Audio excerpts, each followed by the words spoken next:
Kalau bisa kami dijelaskan apa ceritanya kantor Kejaksaan Agung itu dikepung oleh pasukan coklat atau Brimob, pasukan Brimob. Sampai saat ini belum ada penjelasan. Terkait pengepungan Kejaksaan Agung, dilakukan jujur aja, dilakukan oleh oknum Brimob. Menurut saya itu kebetulan saja, Pak. Dan kemudian ada berita yang di-framing. Masih ingat dengan peristiwa pengepungan kantor Kejaksaan Agung dan penguntitan Jampitsus Febri Adriansyah oleh aparat kepolisian?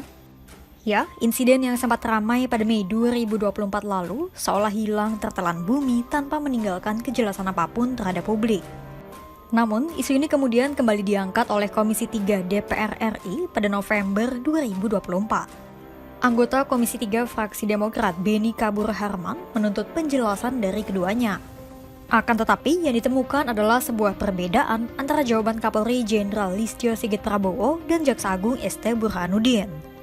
Jika begini, kemana publik harus percaya?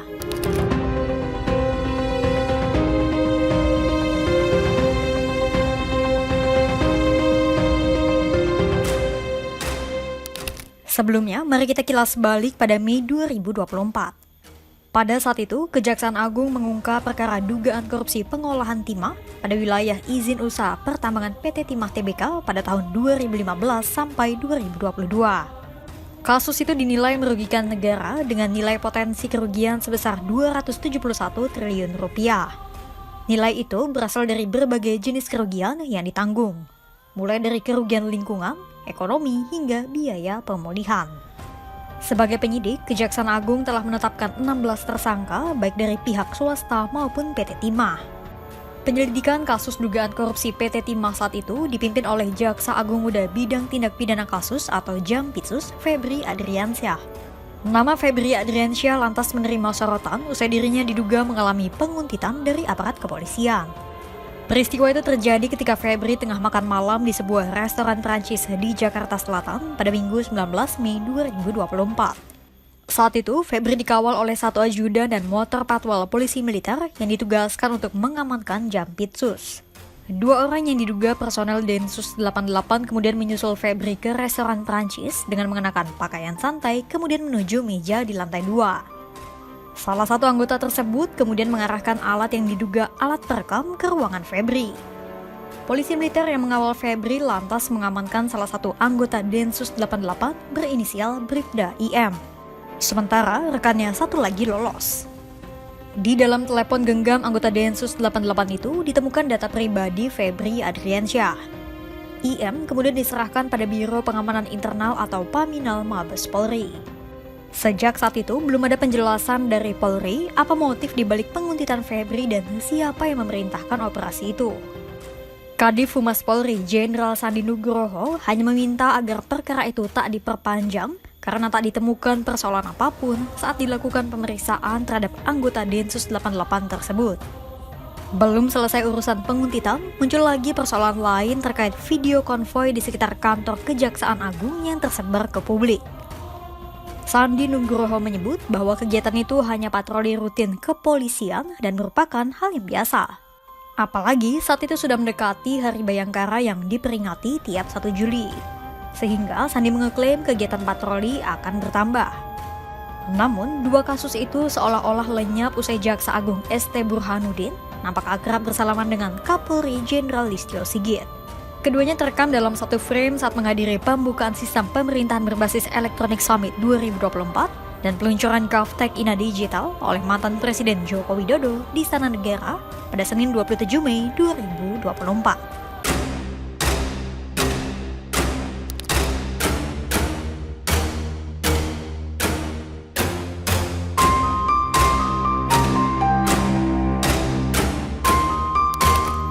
Anggota Komisi 3 DPR RI Beni Kabur Harman yang mengendus tak adanya kejelasan dari dua kasus itu lantas menagih penjelasan dari ST Burhanuddin dan Listio Sigit. Pertanyaan diajukan terlebih dahulu kepada Listio Sigit yang melakukan rapat kerja bersama Komisi 3 DPR RI pada Senin 11 November 2024. Pertanyaan saya adalah, pada saat Kejaksaan Agung menangani kasus timah,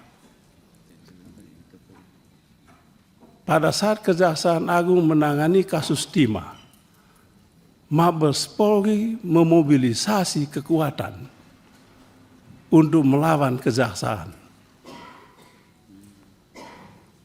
Pertanyaan saya, ada apa Bapak? Bukankah institusi kepolisian harus berada dalam satu barisan untuk menyelamatkan sumber daya alam kita ini, khususnya timah ini? Pertanyaan ini saya tanya kemana-mana, tidak ada yang menjawab.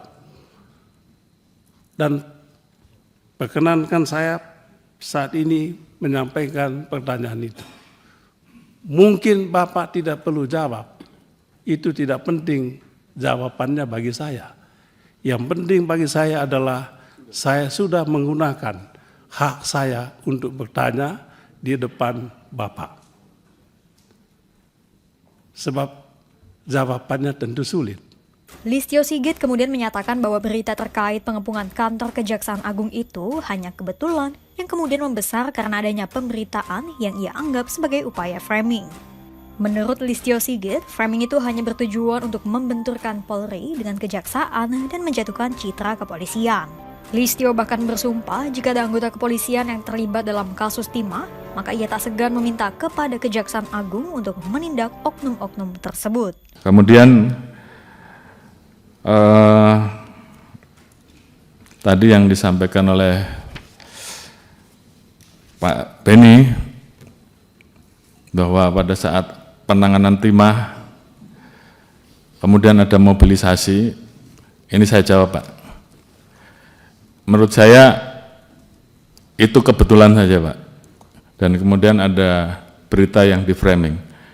Tapi dalam hal ini saya sampaikan Pak, kalau memang ada anggota saya yang terlibat dan tersangkut dalam peristiwa timah, saya yang minta Jaksa Agung untuk anggota saya diproses.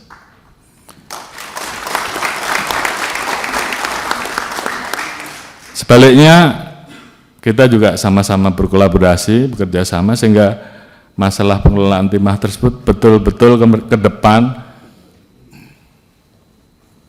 negara jangan dirugikan.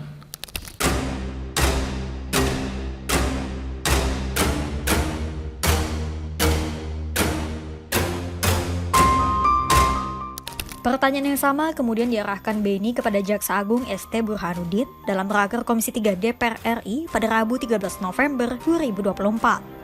Beni menduga Burhanuddin enggan menjelaskan di periode Presiden Joko Widodo karena alasan-alasan tertentu. Namun di era kepemimpinan Prabowo Subianto, Beni menyatakan seharusnya keengganan itu sudah tak ada lagi.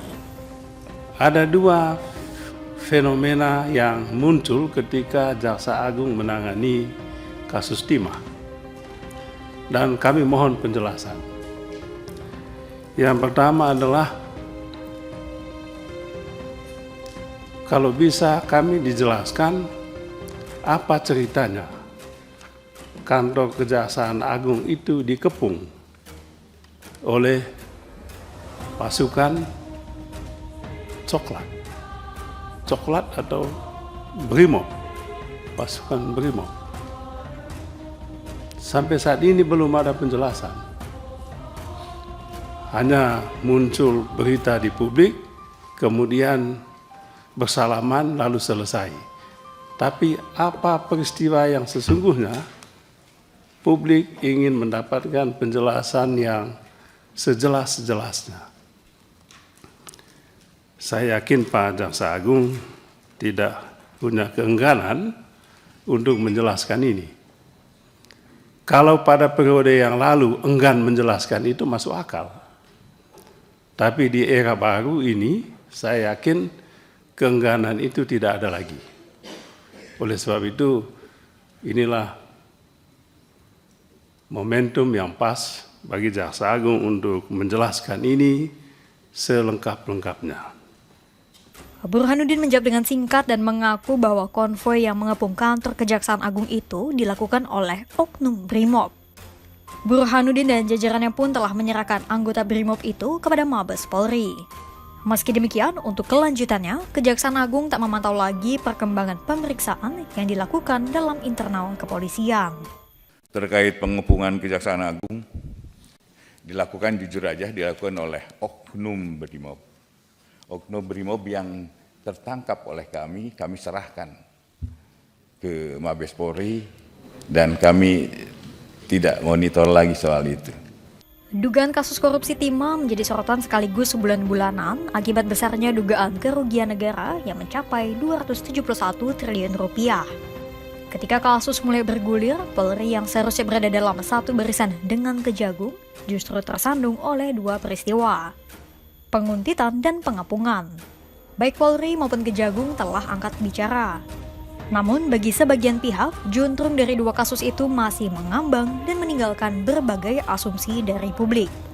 Untuk itu, nantikan perkembangan kasus ini selanjutnya hanya di kanal YouTube Kompas.com.